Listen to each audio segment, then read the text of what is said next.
100.7. Mix. Agora na Mix. Mix Notícias. As notícias do Brasil e do mundo pra você. Mix Notícias. Mix Campos 100.7, o melhor mix do Brasil. Bom dia, 7 em ponto. Hoje é quinta-feira, 26 de março de 2020 e vamos aos destaques do Mix Notícias de hoje. Primeiro dia de vacinação contra a influenza teve procura intensa em Campos. CCZ alerta a população para combater o Aedes aegypti. Brasil tem 59 mortes e 2.554 casos confirmados de Covid-19, diz Ministério da Saúde. 25 dos 27 governadores manterão restrições contra coronavírus, mesmo após Bolsonaro pedir fim de isolamento. Norte e Noroeste registram 160 casos suspeitos de contaminação por Covid-19. Dólar fecha com queda de menos 0,96% ao dia, vendido a R$ 5,03. Açúcar cristal, saca de 50 quilos, teve queda de menos 1,12% ontem, quarta-feira, cotada a R$ 76,79, segundo o CPE Exalc. E segundo o Rural Business, a arroba do boi gordo foi negociada em média nesta quarta a R$ 186,80 à vista. Mix Notícias. E a previsão do tempo para hoje será de sol com algumas nuvens e sem previsão de chuva. A temperatura no momento em 20 graus e a máxima pode chegar a 30 graus. Mix, o melhor mix do Brasil. Mix. Muitas pessoas procuraram se vacinar neste primeiro dia de campanha contra a influenza A em Campos. Na Fundação Rural de Campos, um dos pontos de drive-thru da vacina, a fila de carros foi grande na manhã de ontem, quarta-feira, dia 25, e as pessoas relataram que não houve tanta demora. Nesta primeira etapa, serão vacinados idosos e profissionais da saúde. A enfermeira responsável pelo drive-thru da Fundação Rural de Campos explicou que o idoso não precisa sair do carro para ser vacinado. Quem chega aqui não precisa sair do carro. Conferimos o documento dos idosos e fazemos a vacina sem ele sair do veículo para não se expor, comentou. No Centro Esportivo de Escola Lulu Beda, a imunização também estava sendo feita dentro de carros. Em caso de pessoas que não conseguem se locomover até a quadra e que idosos com idade abaixo de 80 anos também foram vacinados, conforme a orientação da rede pública. Outro ponto de drive-thru está instalado no CEPOP. Os locais fixos de vacinação foram selecionados por serem arejados e com amplo espaço externo, que são sede Lulu Beda, no Jardim Carioca, o ENF e Colégio Salesiano, no Parque Tamandaré. Também foram instalados postos de vacinação nos mesmos moldes nas UBSs de Morro do Coco e do Lagamar, na Praia de Farol de São Tomé. O horário de atendimento será sempre de 9 da manhã às 4 da tarde. Confira. Hoje, quinta, dia 26, idosos entre 70 e 79 anos. Sexta, amanhã, dia 27, e segunda, dia 30, idosos entre 60 e 69 anos. Terça, dia 31, maiores ou iguais a 80 anos. E na quarta, dia 1º, idosos entre 70 e 79 anos e assim sucessivamente. Mix Notícias. O CCZ adotou algumas medidas para evitar o avanço do contágio pela Covid-19 sem prejuízo das atividades de controle das doenças transmitidas pelo mosquito Aedes aegypti. Entre as medidas estão o funcionamento com horário reduzido, das 8 da manhã às 2 da tarde. A população também pode fazer a sua parte, dedicando 10 minutos por semana para verificar a existência de água parada nos quintais e eliminar possíveis criadouros do mosquito. 80% dos focos dos mosquitos estão dentro das casas. O último levantamento rápido de índices para Aedes aegypti apontou o índice insatisfatório em Campos. A ajuda da população também é muito importante neste momento para evitar casos de dengue, zika e chikungunya, disse o coordenador do Programa Municipal de Controle da Dengue, Claudemir Barcelos. Enquanto durar o período de quarentena, a visita domiciliar dos agentes será focada na parte externa dos imóveis, casas abandonadas e terrenos baldios, de modo que as atividades não fiquem paradas. Mix. As secretarias estaduais de saúde divulgaram até às 7h40 da noite de ontem, quarta-feira, dia 25, 2.527 casos confirmados do novo coronavírus, o SARS-CoV-2 no Brasil, com 59 óbitos. O Rio de Janeiro registra 8 mortos e São Paulo 48. Amazonas, Pernambuco e Rio Grande do Sul também registraram mortes pela Covid-19. Na manhã de ontem, quarta-feira, dia 25, o Pará chegou a 7 casos confirmados e Minas Gerais registrou mais 3, contabilizando 133 infectados. Já a Bahia tem 84 casos confirmados. O Distrito Federal registrou 5 novos casos e totaliza 182 infectados. O Rio de Janeiro agora registra um total de 270 casos da doença e São Paulo, 862. Também na quarta, ontem, a Prefeitura de Porto Alegre confirmou a primeira morte pelo Covid-19 no Rio Grande do Sul. A paciente era uma mulher de 91 anos que estava na UTI. O caso foi confirmado pela Secretaria de Saúde do Estado e pelo Ministério da Saúde. Ao menos 25 dos 27 governadores informaram que manterão as regras de isolamento, apesar das declarações do presidente Jair Bolsonaro. João Dória, Wilson Witzel, Ronaldo Caiado, entre outros, voltaram a afirmar que as declarações do presidente não condizem com as orientações de especialistas e vão na contramão com a Organização Mundial de Saúde e que continuarão a preservar a vida humana nesta pandemia com as medidas já tomadas. Mix Notícias. As cidades do Norte e Noroeste Fluminense registraram até ontem, quarta-feira, dia 25, 160 casos suspeitos do novo coronavírus Covid-19. Até a noite da última terça-feira, dia 24, haviam 150 pacientes com suspeita de contaminação nos municípios.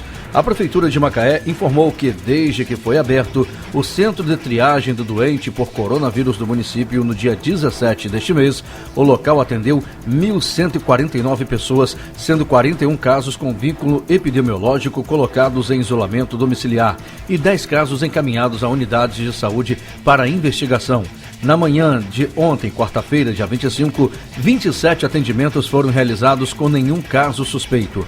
A Prefeitura de Italva confirmou que 2 casos suspeitos foram registrados no município.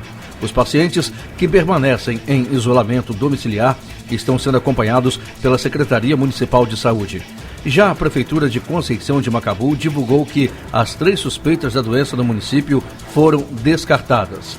Além destes casos, Itaperuna segue com o maior número de suspeitas na região, com 57 pessoas com sintomas da doença e em monitoramento.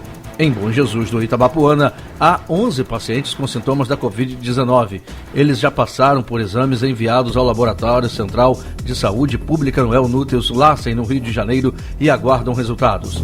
Já a Prefeitura de Varriçai informou que o Lassen liberou na tarde de ontem os resultados dos testes para verificação de contaminação pelo Covid-19 e nos 2 casos considerados suspeitos no município, um testou negativo e o segundo permanece em análise aguardando a verificação. A cidade de São Fidélis contabiliza 8 casos suspeitos de coronavírus, seguida por São João da Barra com 5, Santo Antônio de Pádua, 4, já em Miracema, 4 aguardam exames e 2 foram descartados.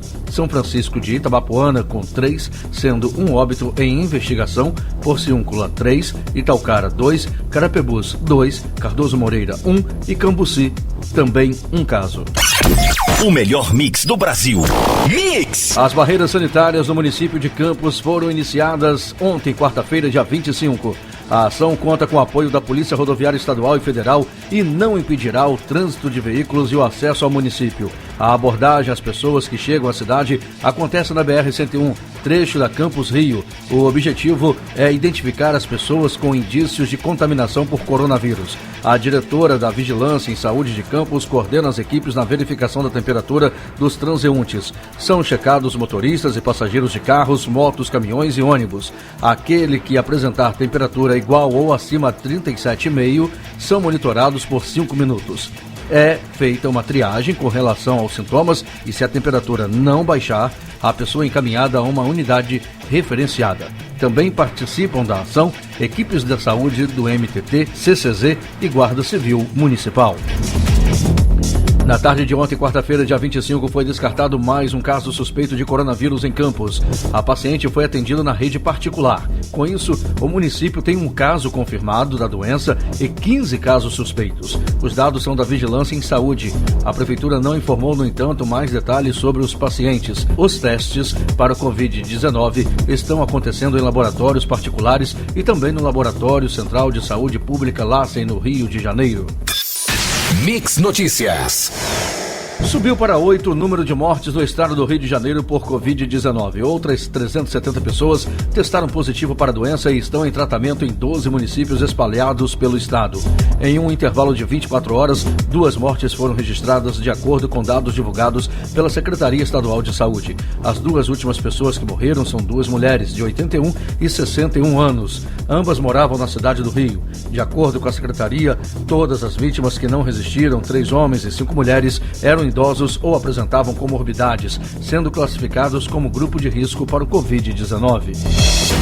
O governador Wilson Witzel anunciou ontem, quarta-feira, dia 25, o lançamento do mutirão humanitário que vai distribuir cestas básicas para 1 milhão de famílias de baixa renda inscritas no Cadastro Único de Assistência Social, o CadÚnico. O objetivo é socorrer famílias de baixa renda ou que vivem na pobreza extrema, as mais afetadas pelas medidas de isolamento social tomadas para tentar diminuir a disseminação do novo coronavírus.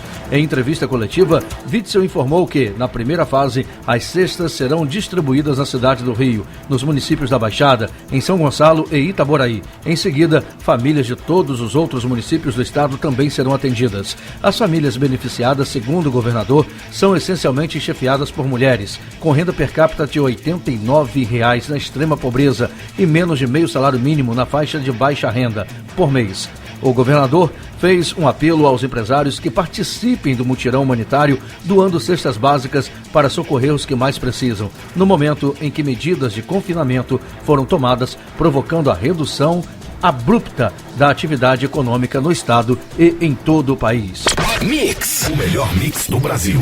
Mix. Economistas, ex-presidente e diretores do Banco Central e ex-ministros condenaram o posicionamento do presidente Jair Bolsonaro sobre a Covid-19, doença causada pelo novo coronavírus. Economistas afirmam, no entanto, que se a epidemia sair do controle, as consequências econômicas podem ser até mais graves e que salvar vidas deve ter prioridade sobre a economia.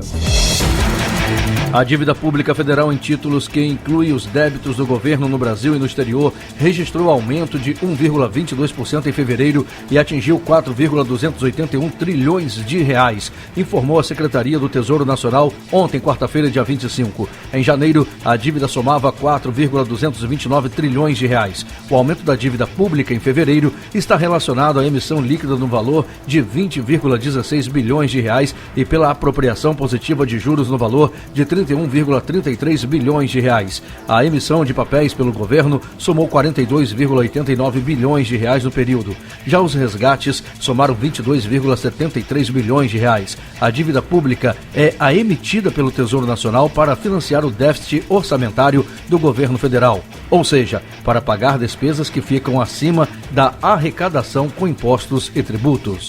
Mix Notícias. O presidente da Confederação Nacional da Indústria, CNI, Robson Braga de Andrade, defendeu nesta quarta-feira, dia 25, a prorrogação do prazo de entrega da declaração do imposto de renda da pessoa física por 90 dias. O prazo original e ainda em vigor é 30 de abril, mas com a pandemia do coronavírus, entidades defendem que muitos contribuintes podem enfrentar dificuldades para reunir os dados e preencher o formulário. Em nota, a CNI afirma que o período adicional de 90 dias é necessário para a economia voltar à normalidade e que os contribuintes consigam obter todos os documentos necessários para preencher as declarações de forma correta. A Secretaria da Receita Federal afirmou que está avaliando a questão.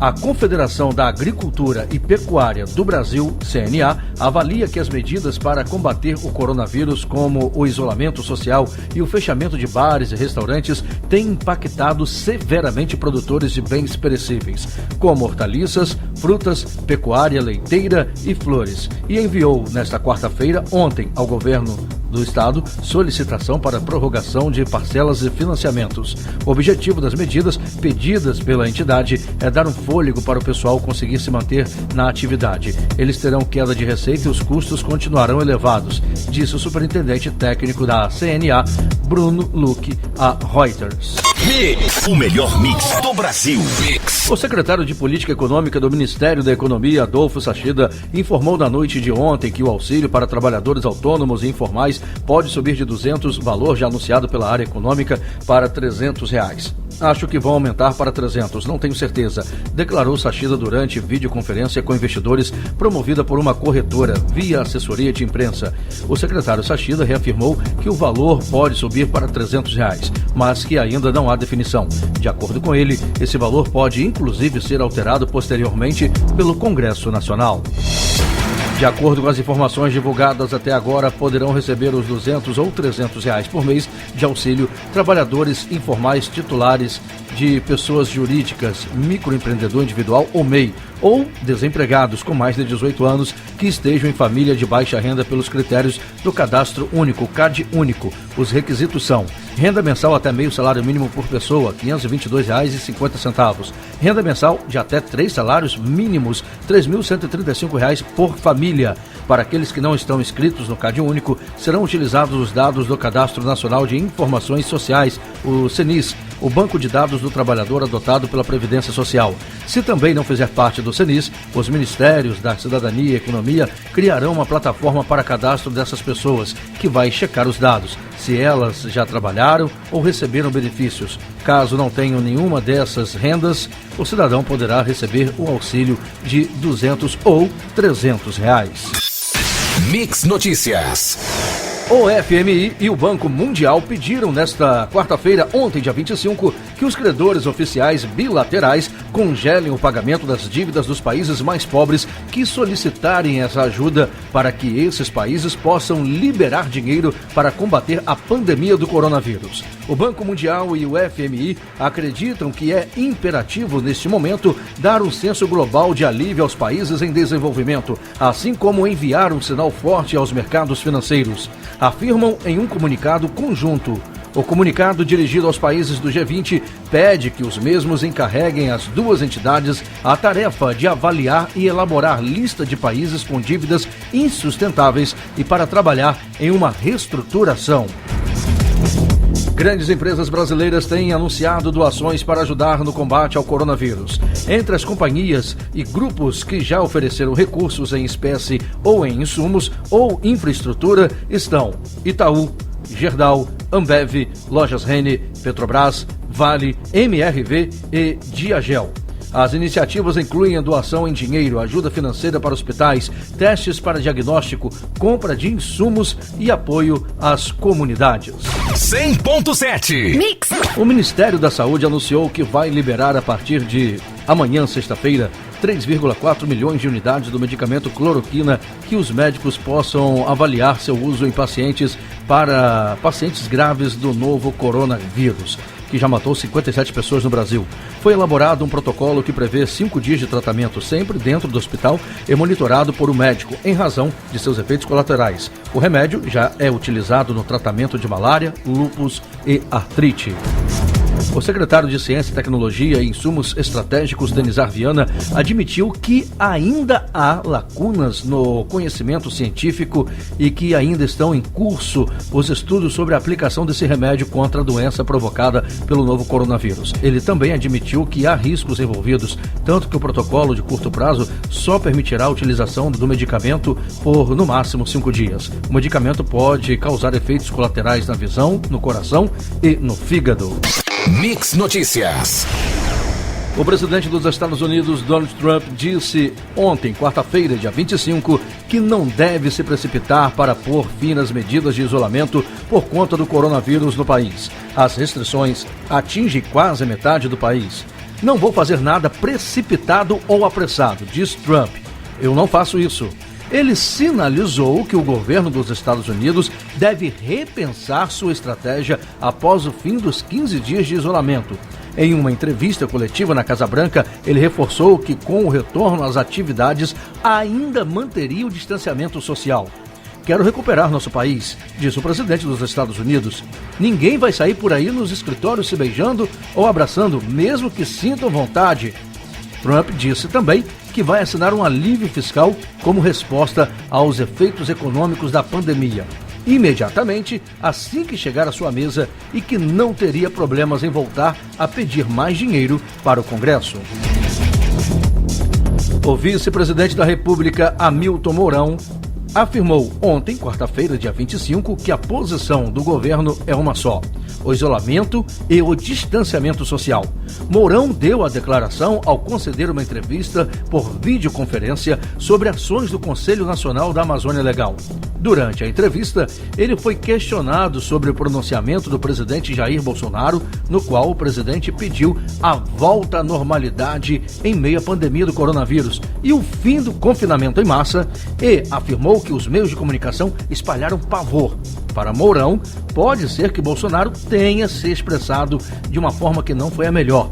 O vice-presidente da República declarou ainda que Bolsonaro está, por enquanto, dentro da política sugerida pelo ministro da Saúde, Luiz Henrique Mandetta.